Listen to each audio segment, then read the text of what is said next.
Okay, so last time we made sort of the by the river trek from South Fury River, basically the border. We slept in like a house by the goblin little camp there. We just made the coastline trek, not even coast, riverside trek, just to Ratchet. And the reason why I'm doing it like that is because the Barrens is so overwhelming that you almost have to pick like section by section. So every episode we'll just do like a small part of it. So we should do like all the Ratchet quests. The one part of it that's a little immersion breaking is the fact that I did say like, oh, how we justify sleeping in a bed by saying like, oh, well, we agree to do something for somebody. So one time we said, okay, we'll turn in the Crossroads quest, right? This one, but that was like 5-10 episodes ago or something crazy. So we completely just ignored this guy, and it doesn't really justify it. So he'll be mad at us, but he just kind of slept and run.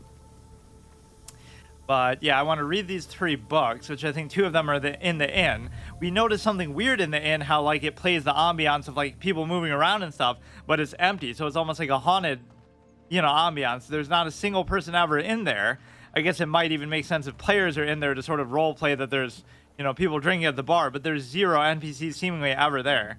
So we slept in here, which you are allowed to sleep in towns for the purposes of this, but you're not allowed to sleep in an inn because I just don't want to actually get rested experience because of how slow paced this is. Even more so working against the stereotype that like, oh, you're grinding or something. But then again, the series is so slow paced that I end up being rested all the way anyway. Because you know what I mean? Like I had a whole level's worth of rest just because for a few episodes I didn't really do anything, or I was leveling very slowly and I only play once a week. So this will be the Bloodsail Buccaneers thing, or not Bloodsail Buccaneers, but just the whatever, the pirates. So yeah, look at how I strategically did that. We went there just to do the one guy's quest for the little orb or whatever. You have to put the demon stone in the thing. I don't know what it was called. You put the thing in Dreadmist Peak, which was a really cool area. I almost died to the raptors there. It seems like every episode we have a close call moment. What else did we really do? I guess I talked to everybody in Ratchet, so we can already just leave here. That wasn't like a huge amount of NPCs to really talk to. There's one book here, and there was another book in here too, I think. That's why I said 2, right? And then there's a third one. Wait. They patched it, or they're having some server issue too. Not that that's relevant to this, but they're having some server issue that it was saying, oh, people are having trouble logging in and authenticating. So maybe that means, wait. I swear there was another one. Huh. I swear there were 3, and I said, oh, I'll save it for now. Oh, here it is. Sargeras and the Betrayal. I don't know how long they are, but let's do ASMR book reading. Man, that is long. But then again, Sargeras is a big star of the show. So with the pet, he's kind of not interested, but we want it to be like story time with the pet. Yeah, there we go. We both sit on the bed and relax. Over time, demonic entities have made their way into the Titans' worlds from the Twisting Nether, and a lot of this stuff has been retconned over time. I'm sure you'll come to discover. Like at one point they said the Dreadlords corrupted Sargeras. At another point, Sargeras was just corrupted by the mere fact of witnessing so much evil in the universe that he feels like everything just needs to be destroyed. And the Pantheon elected its greatest warrior, Sargeras, to act as his first line of defense. A noble giant of molten bronze, Sargeras carried out his duties for countless millennia, seeking out and destroying the demons wherever they could find them. Over aeons, Sargeras encountered 2 powerful demonic races, both of which were bent on gaining power and dominance over the physical universe. Some of these pages are short, at least. The Eridar, an insidious race of... Yeah, see, and there were no Draenei, there were just the Eridar, of evil, devilish sorcerers, used their warlock magics to invade and enslave a number of worlds. It's still better race than pandas, though. The indigenous races of those worlds were mutated by the Eridar's malevolent powers and turned into demons themselves. Though Sargeras' nearly limitless powers were more than enough to defeat the vile Eridar, he was greatly troubled by the creature's, yeah, here's that one interpretation, by the creature's corruption and all-consuming evil. Incapable of fathoming such depravity, the great titan began to slip into a brooding depression. Despite his growing unease, Sargeras rid the universe of the warlocks by trapping them within a corner of the Twisting Nether.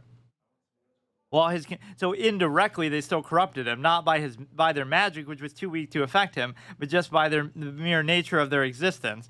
It's like some kind of exorcist thing that Pazuzu does to Karis, like not by showing his powers, because he even toys with them a lot, like in the original Exorcist. He's not really doing anything. He's just sitting in the girl's body the whole time, just a little girl in a bed. Like how scary is that? But he's doing it just to test Karis's faith, or to get Marin, or I don't even know what he was trying to do. It's sort of a waste of the subject matter, like for the sake of the book or the sake of effects. Maybe it's a good thing, but you know what I mean? Like, you have the devil himself in your presence, and the best you can come up with is for 2 hours to just have him do all these crazy things in a bed, controlling a little girl. Like, can't you do better than that? While his confusion and mystery deepened, Sargeras was forced to contend with another group intent on disrupting the Titan's order, the Nathrazim. The dark race of vampiric demons, also known as Dreadlords, conquered a number of populated worlds by possessing their inhabitants and turning them to the shadow. The nefarious, scheming dreadlords, we can kind of take umbrage to this whole thing too. Like, we were the original race on Azeroth, just like these were the original demon races before all the retcons and other nonsense to just keep inventing new enemies and like sequelitis stuff comes in. Trolls became elves and blood elves and high elves and night elves and all this kind of stuff too. The nefarious, scheming dreadlords turned whole nations against one another. But oh wow, whole nations? Like, that's so impressive. Meanwhile, Sargeras is can just destroy the planet. Another manipulating them into unthinking hatred and mistrust. It's like in DBZ where they say, for Omega Shenron, oh my goodness, Goku says, one of my favorite lines. He's like, oh my goodness, he destroyed an entire city with one blast. Now, this is a Super Saiyan 4 power level where, like, Nappa could destroy an entire city with one blast, and it shows Vegeta with the Scouter at the beginning of the series, like, before even Super Saiyan or anything, destroying planets with, like, 2 fingers, like, it's nothing. But, oh no, Omega Shenron can destroy a city with one blast. Scheming dreadlords turn nations against one another, so it doesn't sound that badass in the context of the Titans that we're talking about. Into unthinking hatred and mistrust, Sargeras defeated the Nathrazim easily, but their corruption affected him deeply. Oh, they say it like that too. As doubt and despair overwhelmed Sargeras' senses, he lost all faith. So there'll be some kind of weird explanation down the road that the Nathrazim and the Eridar were also creations of the old gods somehow, like, or the Void Lords. Right, because, like, where else would they come from? They just happen to be, or maybe the Titans, like, inadvertently created them. As doubt and despair overwhelmed Sargeras' senses, he lost all faith, not only in his mission, but also in the Titans' vision of an ordered universe. Eventually, he came to believe that the concept of order itself is total folly, and that chaos and depravity were the music kicks in. I don't hear as much of the clanking of bottles and stuff, or, like, glasses and stuff, but there was a lot of that last time, or it's easier to hear without the music. And that chaos and depravity were the only absolutes within the dark, lonely universe. His fellow Titans, he decided to become all edgy. His fellow Titans tried to persuade him of his error and calm his raging emotions, but he disregarded their more optimistic beliefs as self-serving delusions. Storming from their ranks forever, Sargeras set out to find his own place in the universe. So at that point, they were just like, oh, it's okay, just let him do what he's going to do. Although the Pantheon was sorrowful at his departure, the Titans could never have predicted just how far lost their brother would go. By the time Sargeras' madness had consumed and then they try to justify it like he's doing something good, right? Again, this is stuff that comes out way in further expansions, and I don't even know because I haven't really played them, but just to know it from the sake of he wants to destroy Azeroth because it has like a Titan soul in there that the Void Lords are going to corrupt and then turn it, and destroy everything with it. So he's trying to actually save everything by destroying these the Titan souls, and like they're trying to make it look more justifiable than him just being depressed and stuff. Had consumed the last vestiges of his valiant spirit. He believed that the Titan, and this was like a plot line proposed for Warcraft 4 actually, officially. I forget where I saw it in some interview, and it was talked about. Like, they were going to make it where you control Sargeras and go through his story, but then they said, oh, it's too similar to Arthas, where it's like the fall from grace, and it's like the same thing over and over. That would have at least been one of the campaigns. Not saying that's why Warcraft 4 didn't happen, but that would have been one of the plots in there, and it's pretty good for that, too. By the time Sargeras, he believed that the Titans themselves were responsible for creation's failure, deciding at last to undo their works throughout the universe. He resolved to form an unstoppable army. Yeah, mention the Void Lords, mention the Titan Souls. Oh, wait, you hadn't thought of them yet.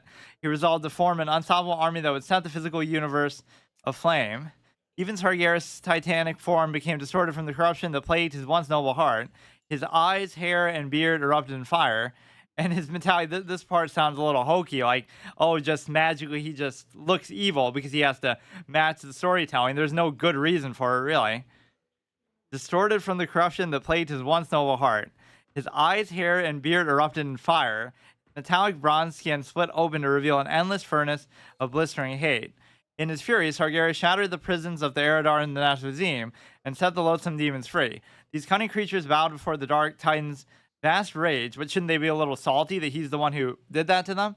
They don't really have a choice. And offered to serve him whatever malicious ways they could.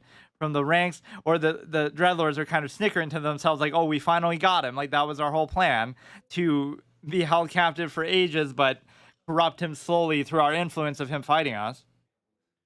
So that is not the Eridar that corrupted him, but just seeing the way how evil they were sort of made him a little bit disillusioned too. I knew there was like some element of that, like where in some other version of the lore, it's like they didn't corrupt him at all, but he just saw it and felt sad about it. And so that's what sort of turned him to evil. Loathsome demons free, they, whatever malicious ways they could. From the ranks of the powerful Eridar, Sargeras picked 2 champions to command his demonic army of destruction. Yeah, what about Velen, who is a good Eridar? Kil'jaeden the Deceiver was chosen to seek out the darkest races in the universe and recruit them to Sargeras' rank. Second champion was Archimonde the Defiler, who was chosen to lead Sargeras' vast army into battle against any who might resist the Titan's will.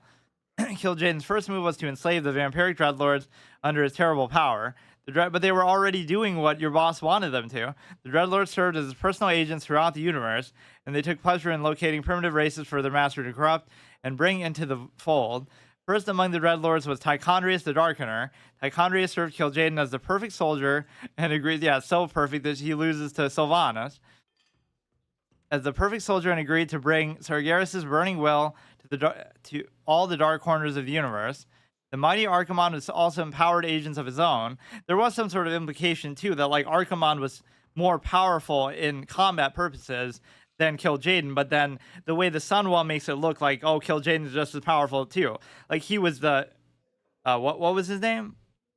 Or what was his title? It's Archimonde the Defiler, obviously, because he would defile planets and destroy them. So he was the military arm. But yeah, Kil'jaeden the Deceiver, so he would do things more behind the scenes. But then they made it feel like, oh, he's just as powerful as anybody else. And then you fight them both again. Right, you fight Archimonde and Warlords of Draenor, and you fight Kil'jaeden somewhere. I don't even know in what expansion. Legion, maybe? The mighty Archimonde also empowered agents of his own. I'm not recalling from experience, because I haven't played any of them, but just somehow I know these things. Calling upon the Malefic Pit Lords and their barbarous leader, Manaroth the Destructor. I like how the music keeps cutting in and out. Yeah, so you can hear all this movement, but there's actually nobody here. The mighty Archimonde also empowered agents of his own, calling upon the Malefic Pit Lords and their barbarous leader, Manaroth the Destructor. Yeah, see, these titles are pretty badass. Defiler, why do I keep forgetting? Defiler, Deceiver, and Destroyer, Sargeras the Destroyer. That's why Manaroth had to take Destructor instead. He used to be the Destroyer, but then he's like, okay, you can have that one, because he's not going to argue with Sargeras over it. Archimonde, because that does sound a little bit awkward. Destructor. Archimonde hoped to establish a fighting elite that would scour creation of all life. Once Sargeras saw that his armies were amassed, ready to follow his every command, he launched his raging forces into the vastness of the Great Dark. He referred to his growing army as the Burning Legion. To this date, it is still unclear how many worlds they consumed and burned on their unholy burning crusade across the universe. But we, in our ignorant minds, don't know that they're actually doing it for apparently a good reason, where somehow they're destroying Titan souls that would have been corrupted by Void Lords, and none of this stuff even exists. I guess you could try to justify it like that, like in real life even. There's so many things human beings don't know about the universe, so of course, we just barely even know everything about Earth, let alone, you know, the expanses beyond. Like now aliens are actually confirmed for real, apparently. But just like, I don't know, it doesn't, how would we have our pets sit here comfortably? Or sometimes you can actually sit in the things, or maybe that's something that's added more so in later expansions, like where you can click on it and, oh no, I just don't remember doing that a whole lot, but it doesn't serve as much of a purpose there. But so you can hear the ambiance of like people moving and stuff. Talking. Kind of scary in a way when there's nobody here. Let's see, how long is this one? Only 8 pages. Mount Hyjal and Illidan's gift. The few night elves that survived the horrific explosion rallied together on the crudely made rafts and slowly made their way to the landmass in sight, the only landmass in sight. Somehow, by the grace of Elune, Malfurion, Tyrande, and Cenarius had survived the Great Sundering. The weary heroes agreed to leave their fellow survivors and establish a new home for their people. As they journeyed in silence, they surveyed the wreckage of their world and realized that their passions had wrought destruction all around them. Though Sargeras and his legion had been ripped from the world by the well's destruction, Malfurion and his companions were left to ponder the terrible cost of victory. There were many highborn who did survive the cataclysm unscathed. They made their way to the shores of the new land among other night elves. Though Malfurion mistrusted the highborn's motivations, he was satisfied that they could cause no real mischief without the well's energy. As the weary, massive night elves landed upon the shores of the new land, they found that the holy mountain Hyjal, it's not a holy mountain though, it's more of a like that makes it sound like it's associated with paladins or something, had survived the catastrophe. Seeking to establish a new home for themselves, Malfurion and the night elves climbed the slopes of Hyjal and reached its windswept summit. As they descended into the wooded bowl nestled between the mountain's enormous peaks, they found a small tranquil lake. To their horror, they found the lake's waters had been fouled by magic. Illidan, having survived the Sundering as well, had reached Hyjal's summit long before Malfurion and the Night Elves. In his mad bid to maintain the flows of magic in the world, Illidan, yeah, like that's such an evil thing to do. Sounds like Malygos just try to keep it away from they were just saying how Malfurion feels like it's the fault of his kind and all their actions, but they won't question themselves. Like Malygos says, oh, magic is too dangerous for mortals to have. And then they say, oh, he's evil because of it, let's kill him. But then, oh, every major evil that we've unleashed has been through magic, like Medivh summoning Sargeras, or what's her name? The Ajara, and doing the... Who is the other one? Whatever. Ajara and what she does with N'Zoth, and what she did to open the... open the portal, like all the shit that's done. So Malygos is technically right. If you just did what he said, then there'd be no problem. Everybody should just be warriors and hunters and stuff, even though hunters do use magic. And the Night Elves, in his mad bid to maintain the flows of magic in the world, Illidan had poured his vials, which contained the precious waters from the Well of Eternity, into the mountain lake.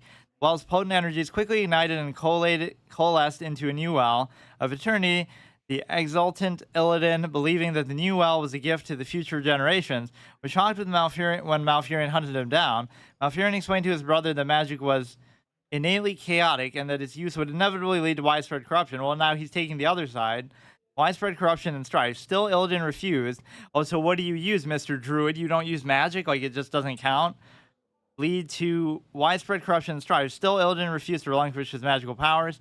Knowing full well where Illidan's ruthless schemes would eventually lead, Malfurion decided to deal with his power-crazed brother once and for all.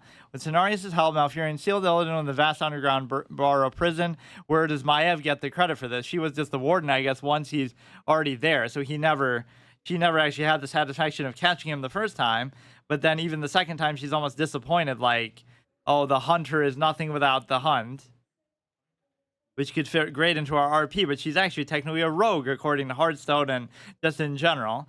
A vast underground Barrow prison where he would remain, and so once we hit level 60, our character will have to do some kind of NRP, whatever, like retirement or maybe something even darker, just because they'll feel no sense of purpose in their life because the hunt is finally over.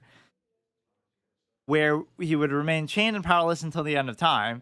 To ensure his brother's containment, Malfurion empowered the young warden Maiev Shadowsong to be Illidan's personal jailer. Concerned that destroying the new well might bring about an even greater catastrophe, the Night Elves resolved to leave it be. However, Malfurion declared that they would never practice the arts of magic again. Under Cenarius' watchful eye, they began to study the ancient art of Druidism, which is still magic, that would enable them to heal the ravaged earth and regrow their beloved forest at the base of Mount Hyjal. They're trying to frame magic like it's only, demons and warlocks summoning stuff and things like that, or even mages. Like, literally, hunters use magic. Druids use magic. Everybody uses magic. Let's read the one book in that chick's house.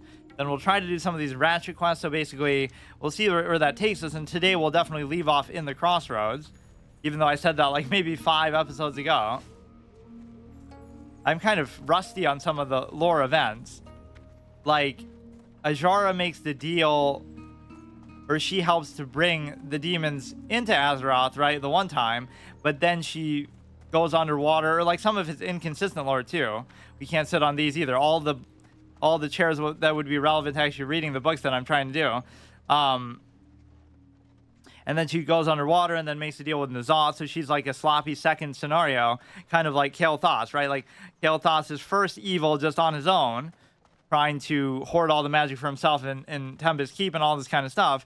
And then he ends up being either taken over by, or I kind of like the interpretation more that he just joins even out of his desperation and addiction. Like he joins the very person who created, or the very beings that created the Lich King, who destroyed his people. He joins up with Kil'jaeden despite knowing that, just because he's so addicted to magic that he can't help himself, and so he goes to whatever source of it he can find. But I guess in the lore it's more like they took his dead body and corrupted it and made him do that. Like, I always hate in stories when they hide behind that.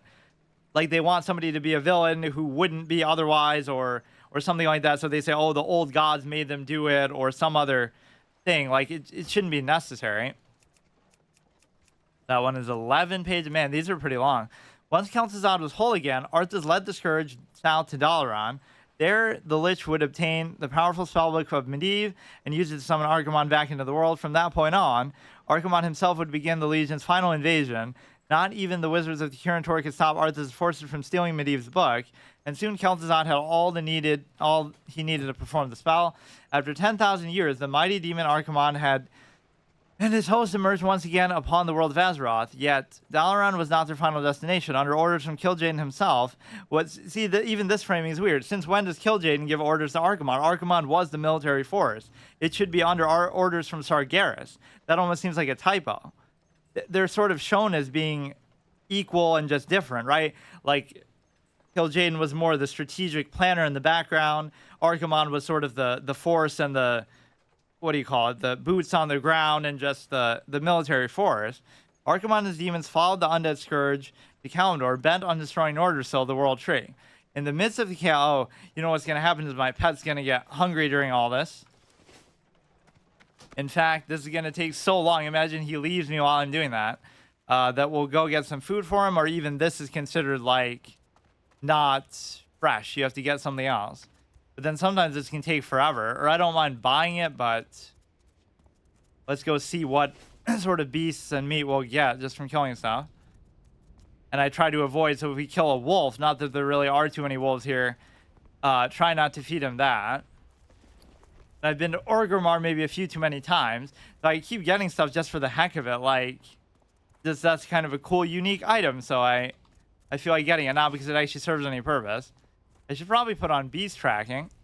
We ran into that raptor, attacked the leaper, or whatever his name is, the 19 elite raptor. Not like actually run into him, but at least I saw him from a distance. And yeah, I didn't even have beast tracking on. So the Barrens is on one hand an awesome zone, but in another way kind of disappointing, because it is what maybe two zones combined should have been, but it kind of lives up to it in a way. Like, it's the Tauren zone and the Orc and Troll zone, which, by saying Orc and Troll, that's expected to only be one zone anyway, because I don't know how much meat these guys really drop. It's expected to be for the Orcs and Trolls anyway, the same way that Loch Modan is for the Gnomes and the Dwarves. And then the humans are kind of spoiled between Westfall and Duskwood and, what's the other one? Westfall, Duskwood, Redridge. My memory is really bad. As an Alliance player, I should know that by heart. So I mainly want to tank myself. We're getting vaguely within the range of being able to get counterattack in like 10 more levels, which will take like a century to actually do. So one of these things should just drop a little bit of meat. Otherwise, I'll have to go like all the way back to Orgrimmar. I don't know if there's somebody... No, they've got to drop something.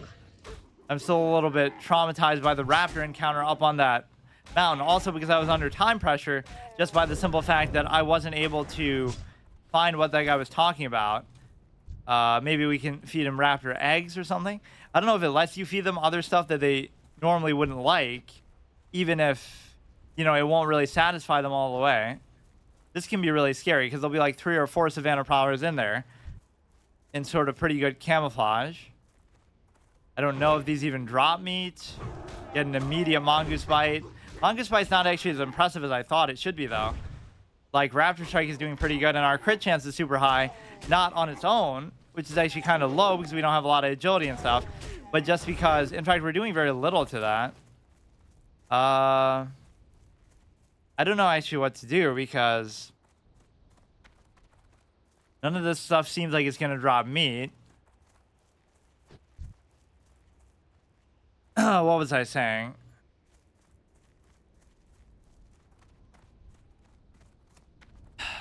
Or I haven't used my trap much, really. Because the fights are over so fast, but that's kind of a good problem to have. We're almost level 20, but what we get at level 20 is not that exciting, really. When activated, increase your dodge and parry by 25%, which is amazing to actually trigger your abilities that rely on it. Oh yeah, Mongoose Bite isn't that good because it's basically... What is that? We're just exploring now the outskirts of Ratchet. We could sleep in this one this time. It looks like one of those paths that leads to like another zone, but it couldn't be.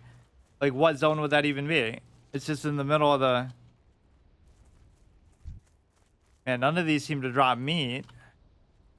I know the raptors can drop eggs, but I don't know if that would even be his style. Does that count as meat or not? Some people say it would. These drop meat. Plain Striders. Look at the level variation, though. And usually he's pretty satisfied for a while, but now if he gets in the red zone, I'm actually going to be in trouble. Would I dare feed him spoiled meat just because he's starving and I don't want him to run away? The other time I was traumatized by a raptor when my own raptor ran away on me. I don't know if these drop it. You would assume most of these do, but that's even like the tooltip. Oh, it can be found on beasts in the world, but like how they say, oh, linen cloth can be found on, or cloth in general can be found on humanoids, but that's very broad. Just any humanoid anywhere. We're killing peaceful animals just to feed this gluttonous wolf, but he hasn't had anything all day, and we've been sitting there reading books. That's kind of the amusing thing about being such an RP, take my time. You know, that could be very dangerous. If you hit one of them, they'll all fight you together. That is like a death sentence. That would sometimes happen with a Kodo, too. Yeah, I'll be like RPing or doing something very slow-paced, and then my pet will start to get hungry, so that'll force me into action more than anything else. Runner, more like standard. Okay, I know these can drop meat, but this is pretty unlucky, isn't it? Or I don't know if he likes fish or not either. Yeah, I'm letting him rest. The more he fights, the hungrier he should get based on that, which I'm sure is not a mechanical consideration at all. Okay, Strider meat, that makes it worth it. That almost makes me want to get more of it. I could totally use a bomb on all of them and try to stun lock them into submission. Yeah, there's all these kind of weird, unexpected mechanics that can sometimes catch you off guard. So I don't know if these drop meat. I guess the Plain Striders are good, and they're also super low level. So I'll end up just spending the whole episode, because of how short these are too, just getting my pet meat, and then we won't even get anything done. I know we had like one quest to try to... We have one quest to try to kill the pirates, but basically they're sending me almost everywhere. Northwatch Keep and stuff. So I almost want to keep going south. Although I do want my revenge on that Venture Co area, because that kind of scared me a little bit.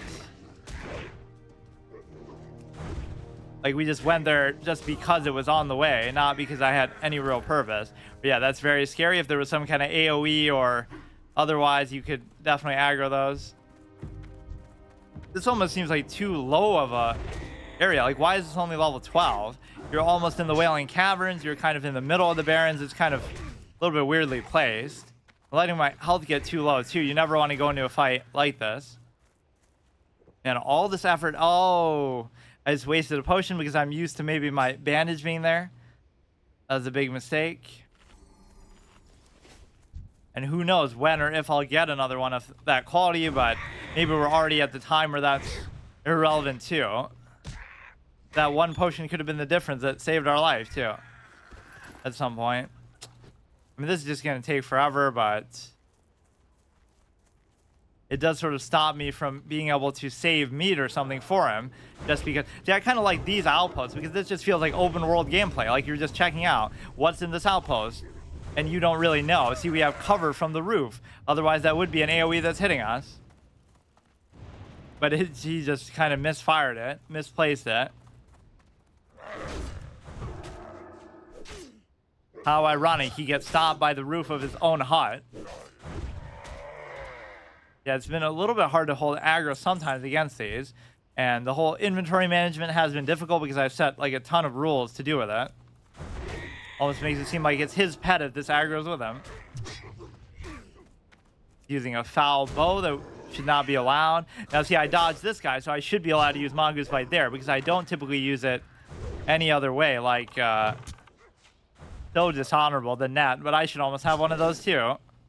Even though I'm a melee hunter, it still could be useful for a lot of situations, or this is so valuable because of the stun. I'm kind of hounding these, like I almost want a piece of them, but that seems insane to even try.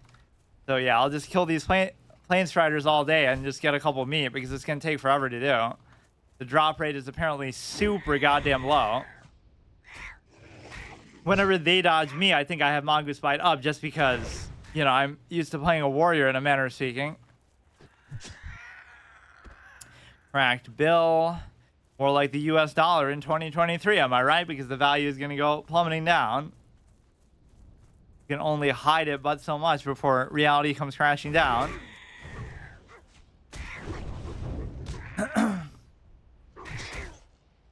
I heard you want to be a socialist country, so like Bernie Sanders and all.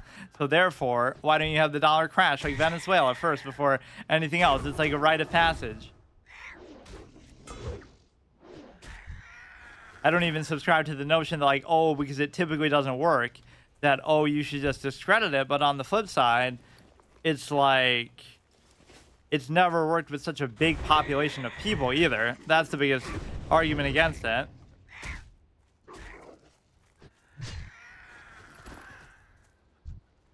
Like, there's some good saying with that, like, I would trust it at the local level because everybody knows each other and, you know, in your local community, everyone's family and friends and this and that. You're constantly accountable to each other. If somebody does something wrong, you can just completely egg their house or whatever. Like, it feels more up in their face.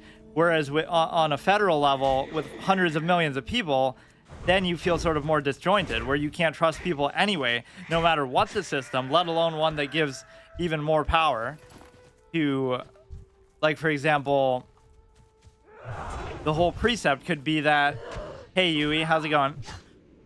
The whole precept could be like, oh, government already has a certain amount of power. So with that, you're giving them even more economic power than they already have, and just assuming everything's going to be perfect.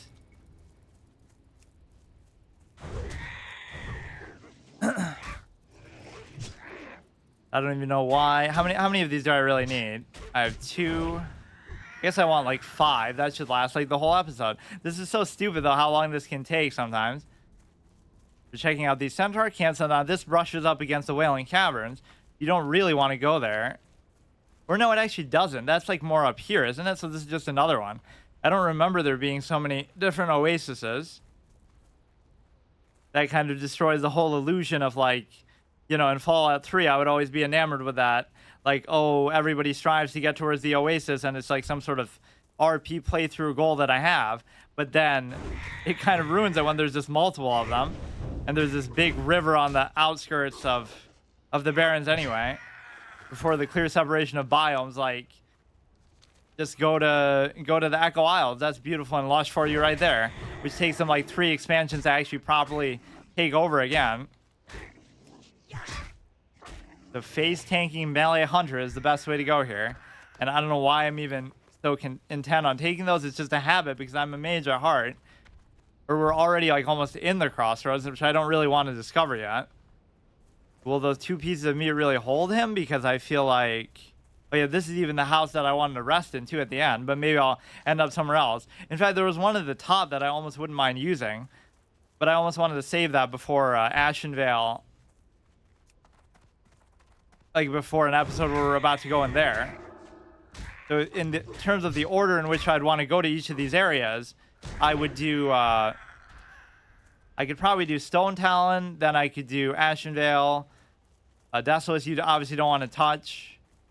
Or it makes it look like you can go to Desolate from here, but it's kind of not at all like that. You have to go for... Why does it look that close, actually? You have to go all the way through Stone Talon, so it's a very roundabout path.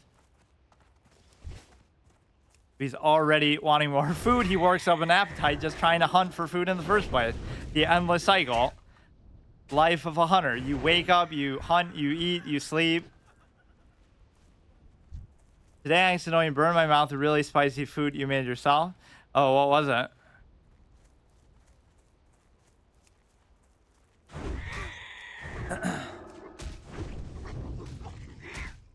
Yeah, we finally have the answer for why the Baron's chat was such a troll fiesta, because everybody, 3 of the 4 races were forced to come here, so it's only natural.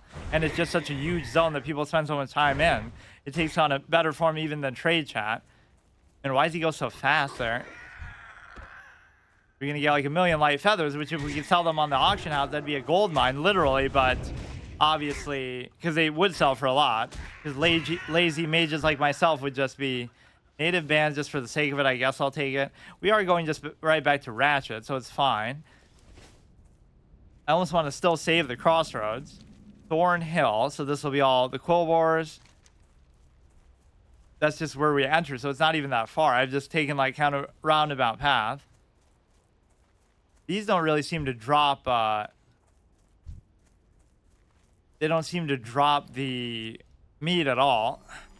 And this is so annoying. I'm sure I could find like a butcher or something inside of the Crossroads, but I don't know if I'll be able to find one in terms of in an area with so many damn beasts. You wouldn't think it'd be this hard to find them. Or we could just do a quest like somewhere before we come back. Like, what is the quest that's going to be up here? But I don't have enough room either. I could go to Orgrimmar again, which feels kind of in poor taste, because I was even saying we should always have a good, justifiable reason to do that. So many beasts and so little meat. Just because you're an expert hunter doesn't mean you're an expert at gutting the kill and actually getting something valuable from it. That's the only reason why we're doing any of this. And I've kind of gone out of sequence a bit, because I want to go like... it's so hard to 100% a zone like this, the way that I've been trying to do it in this run. Because it's just so... like, what angle do you even approach it from? You're working at a grill, and my working place just asked if I got hungry, and I took a schnitzel bread.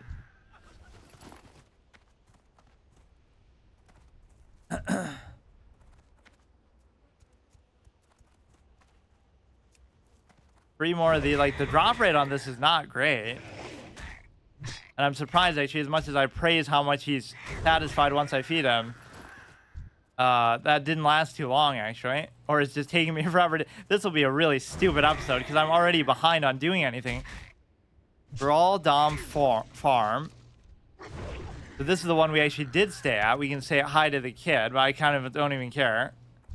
Yeah, that was sort of why he let us stay here, because the kid was like all enamored with our pet, and just... it's cool to see an adventurer and a hunter. Even though you probably see 1,000,000 of those, because it's such a hot spot to come through. If I just get like 5 of them, I would be fine, but the actual upgrade in terms of armor, but obviously greens are good. There was some good green that I kind of forgot about. I don't know if it was in Ratchet. You got to kind of value the NPC shops, because there's going to be only so many of them. And I've kind of forgotten about my fishing challenge thing too. But how many bodies of water are there really going to be here? Where's your dad? That's kind of eerie. This will be like the reverse of that chick in Duratar, where her son went to fight the crocodiles and never came back. Their dad left for a hunt and never came back, just like our mom did, let's say. I haven't fleshed out the lore of our father, but aside from the fact that he killed our pet by mistake, and we always maybe not held it against him, but we held it against the use of a bow. So that's why we agreed never to use a bow. Or I didn't even know there was another one, so I don't know who... yeah, those things are going to grow up to be the Silithid. Watch out, dude. What are they? He's being chased by just bees or something? I didn't know the bees didn't like fire. Kind of a cool interaction. I don't think we saw this one before. We can help him out, but they really won't like fire when I'm done with them.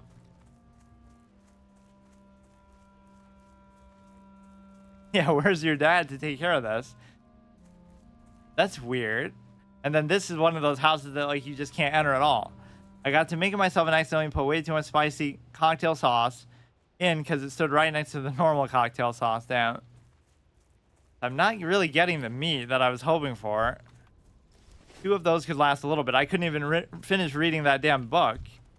The RP segment of the episode is still ongoing, and by the time it's over, that'll be the whole thing. a day in Ratchet, and then we'll just switch over. There's just so much to do here. It's kind of insane. And most of it is still level appropriate. Like, there's only 2 of those that are green. Not that I have to go in order based on that, but the South Sea Brigands, I already know where that kind of is. Access the control console of the Venture Co. research site. Now, I think that's... Is this the one that's in the muck, like where Tack the Leaper guy was? Or is it the one that we almost just died in? Or we didn't really die, but our pet almost died. A small research facility, southwest of the Sludge Fen. Okay, so it's not that one yet. Or maybe we got a quest for that one too. Okay, Strider meat, we're at 3. So these are definitely the hot spot to get meat here. At least now we know that. A lot of the other things don't seem to drop it at all, or we're just getting super unlucky. You just got to watch out for random elites and rare spawns and stuff. Although it's been pretty fortuitous finding rare spawns, because since it is a dead server, it's only fitting that it should be like that. You would normally see in just the regular leveling experience a lot of rare spawns that you wouldn't normally. And there was some weird interaction in Turistfall where I fought like 2 lost souls together, and they were both like the same rare spawn. So either it respawned immediately, or it's not really that rare because you just get them back to back in the exact same spot. We failed to kill Maud because there were like a million My Nightmare at mods. We just aggroed way too many Murlocs together. That was a very tough encounter, and whenever you're stuck in the water fighting stuff, it can be very dangerous. That's actually thrown me off a lot when it comes to leashing or whatever. Maybe I'll fight my way back to the Barrens again, or I mean to Ratchet again. So we'll go there, we'll sell stuff, we'll read the book, and then I'll actually do some quests. There's an XQC AI streaming, really? I don't know in what context that's really allowed. Like, I know he reacted to it a lot, but he hijacked the absolutist tendency to not focus on things you can't control. That was such a catchphrase. So now whenever I say it, it'll be associated not even with him, but with his AI. I don't know how exactly it came to that, but not that it's even my quote, but okay, we need like maybe 1 more. Would be curious to see whether he can eat the raptor eggs or not. Let's top him off there, and there's no reason why this 5 shouldn't be enough for him. But I mean, we'll still fight the ones that we see on the way. Or what was that thing they were doing for a while? Like the AI Seinfeld? I don't know if that got taken down or what. There were some parts of it that were pretty brilliant, actually. That will be the future of entertainment, because it kind of shows you not that, oh, the AI is that impressive, but that people aren't that impressive in the first place. Like, all it takes is, maybe I should do the camouflage thing? No, but I don't have enough room. Basically, I need room for like 2 or 3 things, at least if I'm going to get a green or something. I can't afford to miss out on that. Or we'll get a BOE blue, like I legitimately got on my priest when I was doing this. We did the same track back last time. You know what? Maybe I should do it since I'm already here. Okay, that's going to be on the other side of... I keep wanting to call it Booty Bay. That's on the other side of Ratchet. This is Venture Co. Overseers. Is this in the Sludge Fen? Boulder Load Mine. Wait, but these are both in the same place then. Raptor Horns, Sunscale Scythe Claws. I don't know exactly where they are. I think they're closer towards the north, like before you enter Ashenvale. Somebody is just making money by doing nothing other than just programming an AI. I guess if they made it themselves, they kind of get credit, but at least if you're going to do it that specifically, you probably need his permission to use his likeness. Bring 15 deep moss eggs to Mibok, Mizirix, in Ratchet. Where are these from? In the Stonetown Mount. Wait, what? Oh, yeah. I love this. The one guy's mentioning Windshear Crag. Like, what is Windshear Crag? How am I supposed to know that? Like, I do know it because I'm an expert on the game. But, like, how would you just give me that command? You know what? Maybe I will just do this. Or, you know, it might even be closer... because I keep getting distracted here so much. We could go to Razor Hill and then do it. Just so we don't have to fight our way and do that whole thing again. But you know what? I have to read the book anyway. I just want to keep taking this trek over and over. So we'll come back here. We'll do the Camouflage and the Miner's Fortune. Both of which should be where that mine is. We don't have to worry about the Sludge Fen, which I'm a little bit nervous about. And that raptor sort of gave me a subliminal piece of advice. Like, he's not trying to scare me away like he wants to kill me, because we're a hunter and we're in tune with nature. Like if I was a druid, we could tell the same story. So like when we see that 19 elite, he's kind of warning us, like, don't go over here yet or you're gonna die. I'm just looking out for you, which is probably accurate. So that's going to be in Stone Town, which is utterly random. In Winter Crag, the eggs will be clustered under what trees remain. The Guns of Northwatch is going to be like somewhere around there. And this is almost going to be like looking on to Theramore. It looks so small and so close, doesn't it? Like think about how long it would actually take to get to Theramore from here. But it just, because the Barrens is so humongous, it makes everything look tiny. Like you can fit like 3 Duratars in there. Yeah, just swim across the water, and it's such a nightmare to do that. It's just such an annoying zone to navigate.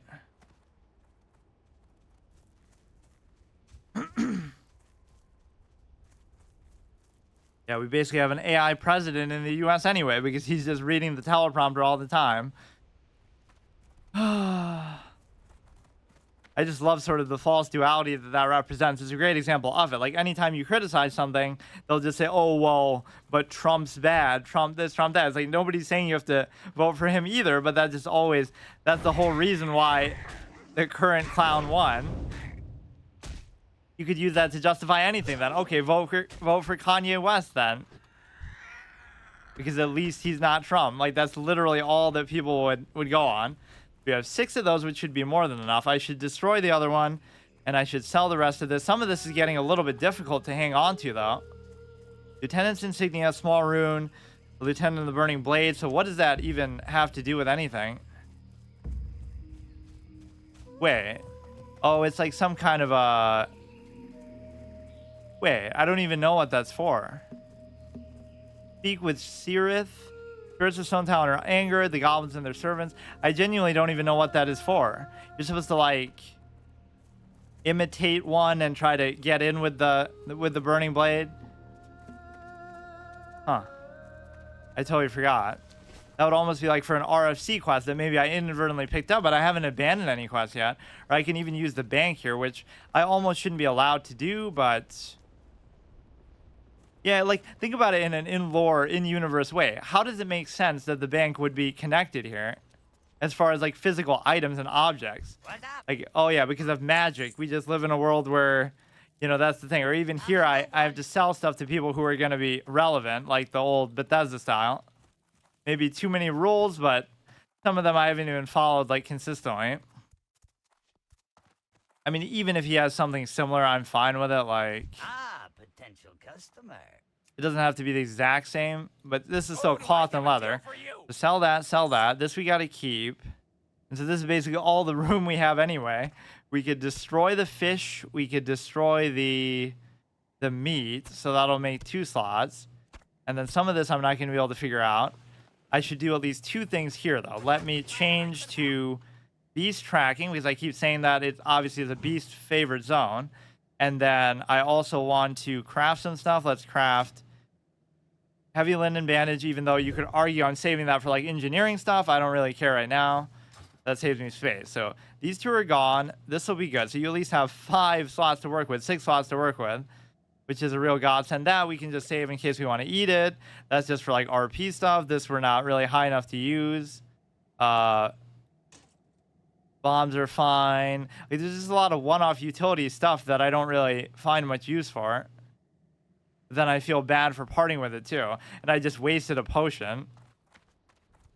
Yeah, where is a big bonfire here? That's also a condition. I'm not allowed to just destroy stuff like in the thin air. You should arguably be able to use those, but I can't remember if I said you could or not. Who needs add-ons when you can just, you know, create your own structure and own rule set? So yeah, what was I on now that he's happily fed? We did all that just to get him food, because he's getting annoyed at how long it's taking me to read these. My pet should always be in the frame, though. Like, he's listening in on the story, too. Like, I'm reading it to him. We were on, like, page 3. In the midst of this chaos, alone... No, I don't know if I was there. After 10,000 years, the mighty demon Archimonde and his host emerged once again upon the world of Azeroth. Yet Dalaran was not their final destination. Under orders from Kill Jade, and I kind of take issue with that line a little bit. Archimonde and his demons followed the undead scourge to Kalimdor, bent on destroying Nordrassil, the world tree. Under orders from Kil'jaeden, Archimonde and his demons followed the scourge, which, yeah, at that point they were still sort of working together, and then the Lich King pulls the ultimate genius thing to even sort of, you know, betray them, and then Kil'jaeden gets all mad and sends Illidan after them. In the midst of the chaos, a lone, mysterious prophet appeared to lend the mortal race's guidance. This prophet proved to be none other than Medivh, yeah, the same guy who summoned Sargeras in the first place, the last guardian. Miraculously returned from the beyond to redeem himself for his past sins. Medivh told the Horde, and you would listen to him like that? I guess they didn't seem to really know who he was, but redeem himself for his past sins. Medivh told the Horde and the Alliance of the dangers they face and urged them to band together. Jaded by generations of hate, the orcs and humans would have none of it. Medivh was forced to deal, that's really the best way they could have written it in fantasy RP settings, they would just have none of it. Medivh was forced to deal with each race separately, using prophecy and trickery to guide them across the sea. See, this is kind of the legendary way that you tell a story in a game, right? Like, nobody would read any of this, but it was there at least. Like, that's the same way that Skyrim and a lot of these games try to tell it. You can just ignore all of it, but they have it as window dressing instead of spamming you with cutscenes and dialogue and all this kind of stuff. Even modern MMO design is kind of like that, where there'll be more scripted stuff. When it's in the background and you can just kind of soak it in as you like. I would love to stay in the stream for longer. It's 3:15 after work tomorrow. You have to go to sleep. That's fine. Good night. Medivh was forced to deal with each race separately. Thrall was pretty receptive to them. To him, actually. Using prophecy and trickery to guide them across the sea to the legendary land of Kalimdor, trickery, the orcs and humans soon encountered the long-hidden civilization of the Kaldori. The orcs, led by Thrall, suffered a series of setbacks on their journey across Kalimdor's barrens, though they had befriended Karen Bloodhoof. So yeah, they rescue the Torrent from the Centaur, and they rescue the trolls from the Murlocs, which make both races look like pushovers in that context. Sen'jin lost to a Murloc, level 6, in that random dungeon, and that's one of the most ironic moments in my streaming career, like where I end up dying to that same thing, just after mocking him for dying in the lore. That was the end of my Warcraft Reforged first playthrough permanent. It was just because it's such a bad game that everybody hates, so I didn't want to play it anyway, so I threw a run. But that's actually more of an offensive notion. Like, I would rather say I did badly and had a horrible run, as bad as that is, than to say I would ever throw a run on purpose. That's where the first playthrough of permadeath format can sometimes be difficult. Like, if I don't enjoy a game, I still have to do it because I don't want to die, so I want to complete it and complete the run. I almost had that happen in Somnium, but then it started to get a little better. And then as soon as I started to like it, I started off and I'm like, oh, I don't even like this game too much. And then by the time I started liking it, by like episode 4 and 5, then I finally die. And I lost like real life money on that one too, because it was on the Xbox Game Pass, so I was playing as part of that format. And then it's by like episode 5, I had to buy the game because it came off of it. And then as soon as I buy it, I die the same episode and then it's over. So I never get to use it again. It's like horrible timing. Orcs led by Thrall suffered a series of setbacks. Though they befriended Karen Bloodhoof and his mighty Tauren warriors who were losing the centaurs, many orcs began to succumb to the demonic bloodlust that had plagued them for years. Thrall's greatest lieutenant, Grom Hellscream, even betrayed the Horde by giving himself over to his baser instincts. As Hellscream and his loyal Warsong warriors stalked through the forest of Ashenvale, they clashed with the ancient Night Elf Sentinels.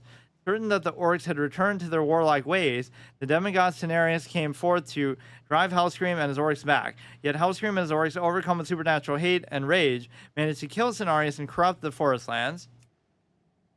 Some of these figures in lore are so significant that it's hard to believe that they die off so easily like that. Like, obviously Cenarius there. Who is the other one that we just read? Like, I don't know. There's just some weird moments that feel like a little bit underwhelming. Yeah, even Tychondrius, it's building him up like, wow, he's like Sargeras' perfect warrior, and then just Sylvanas just takes him out.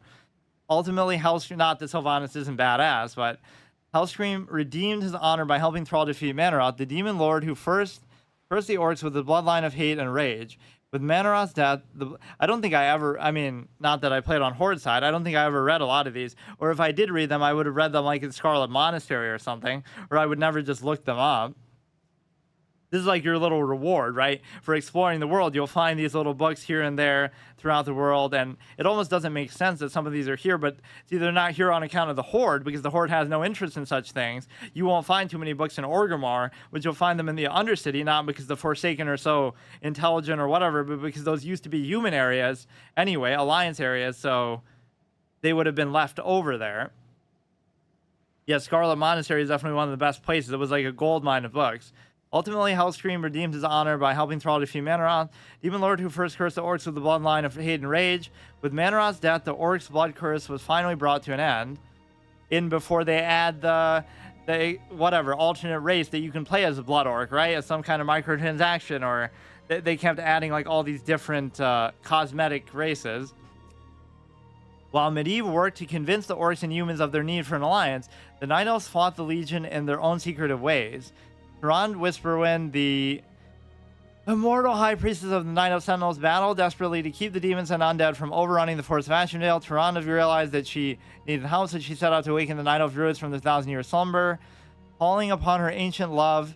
That is one of the best lines from Malfurion. Like, if we're so afraid to lose our immortality, then perhaps we don't deserve it. Like, that was the price they had to pay. Calling upon their ancient love, Malfurion storm rage, Tyrande succeeded in galvanizing her defenses and driving the Legion back. With Malfurion's help, nature itself rose to vanquish the Legion and the Scourge allies in kind of a Deus Ex Machina stupid moment where the Wisps come and take out Archimonde. While searching for more of the hibernating druids, Malfurion found the ancient Barrow prison in which he had chained his brother Illidan. Convinced that Illidan would aid them against the Legion, Tyrande set him free. Though Illidan did aid them for a time, he eventually fled to pursue his own interests. The Night Elves braced themselves and fought the Burning Legion with grim determination. The Legion, you're not really mentioning the whole alliance, though, that came with you. Thrall helped you, and the humans helped you. Jaina, everybody helped you. Fought the Burning Legion with grim determination. The Legion had never ceased in its desire for the Well of Eternity. Long the source of strength for the World Tree, and itself the heart of the Night Elf Kingdom. In their planned assault on the World Tree was successful. If their planned assault on the World Tree was successful, the demons would literally tear the world apart. And then cliffhanger, wonder if it happened or not. Which it kind of semi-did, because he, in like his last breath, he burned the tree, but the roots will heal in time, they say. Okay, so that we read all three of those, which took so long that even our pet was getting impatient. So now, if our inventory is cleared out enough, I just have to find a fire to burn the stuff in. I really can't remember if these torches should count for that. They should. I mean, this is big enough. You could burn a fish in there, I'm sure. Or if it counts towards cooking, that alone should work, right? Like, what will it say? Requires cooking fire. You would have to, like, test it. This should totally count for that.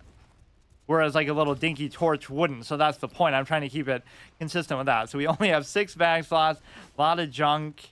It's very hard to fill out the bag slots in the bank, too. These are two things I don't remember having as much trouble with on my other runs. Number one is money, especially when I have the benefit of not learning spells for marksmanship because I'm not using a bow anyway. So that would be even more money spent, although I'm sure I did that on the other characters. Like, I don't have to learn protection abilities because I'm not going to be in defensive stance anyway as a warrior and such. And also bag space, but I guess I didn't set all these rules that you would have to deal with bag space in a certain way. So we're going to be in the Barrens for a while, so now we know at least the Plain Striders are a good source of meat. We have a very clear plan to follow. I'm very curious as to who would have this thing for the Lieutenant's Insignia. What does this have to do with any of these quests? It's not to do with that. Promising Shaman of the Horde went to Stone Talon. Me to reach her, but why? Like, does that have to do with... That's just like the land is crying out, so go help them. As you would have personal umbrage towards as a hunter or a druid. So those are the like lore-related classes at least, where we still spend most of the playthrough killing random innocent animals. Zing's delivery. Okay, that's nothing to do with it. That's nothing to do with it. Diz physics. That should have nothing to do with it. Guns of Northwatch. Yeah, I really can't figure it out. It almost seems like it's bugged in a way. We didn't pick up the quest for it, but we still have... We just still have it in our inventory. Follow the thing, T intersection. Take the signed recruitment letter to the Crossroads, which is what? here. 0 Forest, Stone Town Mountains. The Barren, like, it doesn't make sense. All the stuff I picked up last time. Unless he had something to do with it. A while ago, venture company outfit hired Lorenzo Wrench Whistle, a gnome. Their other engineer, this is just him not being satisfied with the working conditions. That's just a letter. Yeah, that is so weird. Marks the bearer as a lieutenant in the Burning Blade. You can just kind of role play as one and try to trick them and find out more about them, which Thrall was sort of telling me to do. So it's like I had the chance to pick up a quest to do with ROC, but obviously I'm not going to be doing it, so then I just chose not to pick it up. But then it punishes me by still having me keep the item. We got to brush up almost into Orgrimmar here, but I'm not going to pick up a bunch of stuff. Mainly, I'm just going to get money from looting it off humanoids, or if I get greens that I can't use, like a lot of the grays and stuff I'm not really selling. It becomes easier to get money over time. As long as I can learn my spells, I'm fine with it. So yeah, we have the Camouflage and this, which I assume these are both in pretty much the same way. And then we'll do the Bloodsail stuff. I'll keep calling them Bloodsail Buccaneers. Raptors are going to be in the northern part, I'm pretty sure. And then this is in a totally different zone. Yeah, we'll still sort of hug the coast today. I don't want to go too far in, and then we'll just go to the Crossroads, and we'll kind of spend the whole first half of next episode probably talking to everybody there. And then we have obviously Camp Taurajo, but that's kind of small and underwhelming. Although I guess you could say Ratchet is even in the same vein. Yeah, like just what an insane zone. It has 3 towns, one of which is pretty big in the Barrens, or I mean in the Crossroads. It connects to so many zones. Mulgore gets kind of cucked by the fact that you have to cross through into the most dangerous part of the Barrens, Camp Taurajo, like where you're having like level 20 thunder lizards and stuff killing you as soon as you come out of there. So it'd be very dangerous in a hardcore context.